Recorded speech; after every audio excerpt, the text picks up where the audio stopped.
Company secretary qualify करने के लिए आपको जो भी करिकुलम की रिक्वायरमेंट्स है वो तो आपको दूसरे वीडियोस में देखने को मिल ही जाएंगी।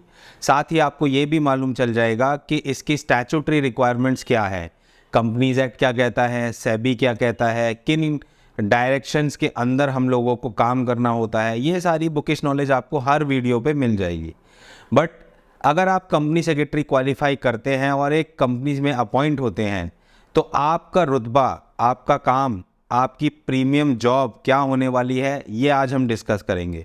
अगर मैं बात करूं आपके क्वालिफाई करने के बाद अपॉइंटमेंट की, जैसे ही आपका किसी कंपनी में अपॉइंटमेंट होता है तो आप एक KMP यानी के की मैनेजरियल पर्सन बन जाते हैं। ये भी एक स्टैट्यूटरी रिक्वायरमेंट है जो आप एक क्वालिफिकेशन के बाद अचीव करते हैं। KMP की डेफिनेशन में कंपनी सेक्रेटरी को कंपनीज एक्ट 2013 ने कवर किया हुआ है, जिसका मतलब है जिस दिन से आप अपॉइंटमेंट लेटर हाथ में लेके कंपनी ज्वाइन करेंगे उसी दिन से आपको बोर्ड मीटिंग में बैठने का एक्सेस मिल जाएगा। आप कंपनी के बोर्ड ऑफ डायरेक्टर के साथ बैठेंगे और उनके साथ में ओपिनियन और अपने लीगल कंसल्टेंसी को शेयर करेंगे। आपकी मेजर रोल्स एंड रिस्पॉन्सिबिलिटीज़ में से एक है कंपनीज के ऊपर जितने भी कंप्लायंस एप्लीकेबल हैं उनको करना, उनको रिपोर्ट करना, और अगर वो कंप्लायंसेस कंपनी में नहीं किए गए हैं तो उनको रेक्टिफाई करना। कंपनीज एक्ट 2013 के साथ साथ कंपनी सेक्रेटरी के ऊपर रिस्पॉन्सिबिलिटी होती है दूसरे एप्लीकेबल लॉज को भी कंप्लाई करने की, जैसे कि SEBI ICDR regulation, SEBI LODR regulation, master directions of the RBI and custom act etcetera. इन सभी लॉज के साथ साथ कंपनी को स्टैट्यूटरी रिकॉर्ड्स भी मेंटेन करने होते हैं, मीटिंग्स भी करानी होती हैं जिसमें बोर्ड मीटिंग्स और जनरल मीटिंग्स भी शामिल हैं।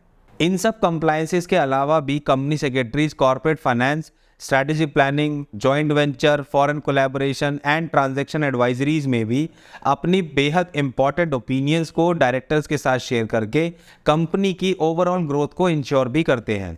वहीं हम बात करें CS को क्वालिफाई करने के बाद अपनी खुद की कंसल्टेंसी फर्म स्टार्ट करने वाले प्रैक्टिसिंग कंपनी सेक्रेटरीज की, तो इनका रोल भी काफ़ी इंपॉर्टेंट होता जा रहा है और इनकी रिस्पॉन्सिबिलिटीज़ भी काफ़ी डाइवर्सिफाई है। एंटिटी क्रिएशन से लेकर एंटिटी को रन करने के लिए किन किन लाइसेंसिंग की और कंप्लाइंस की ज़रूरत होती है, ये कंपनी सेक्रेटरीज ही इंश्योर करते हैं।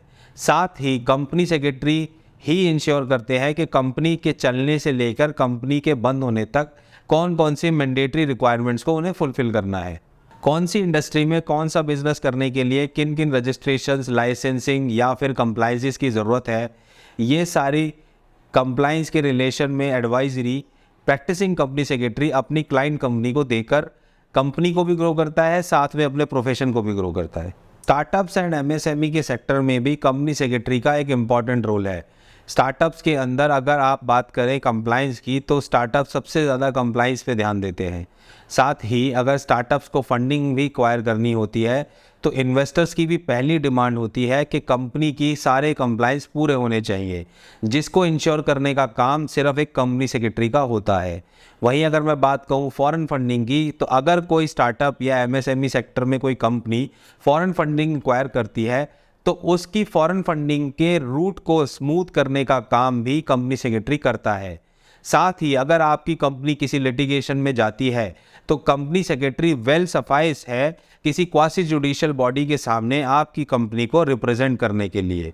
वहीं साथ में बात करूं मैं कंपनी सेक्रेटरी के स्कोप की, तो क्वासी जुडिशियल बॉडी से लेकर एपेलेट ट्रिब्यूनल्स तक कंपनी सेक्रेटरी अपने क्लाइंट्स को रिप्रेजेंट कर रहे हैं। आई होप इतनी सारी एक्सप्लेनेशंस के बाद आपको ये समझ आ ही गया होगा कि कंपनी सेक्रेटरी कोर्स एक्चुअली में क्या है और इसकी प्रीमियमनेस क्या है, और इसको परस्यू करने के बाद आपके ऊपर कौन कौन सी रोल्स एंड रिस्पॉन्सिबिलिटीज़ आने वाली हैं।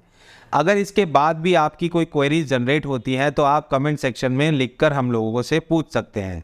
साथ ही अगर आपको ये वीडियो अच्छी लगी हो तो मेरे चैनल CS नूर को सब्सक्राइब करें और इस वीडियो को ज़्यादा से ज़्यादा शेयर करें।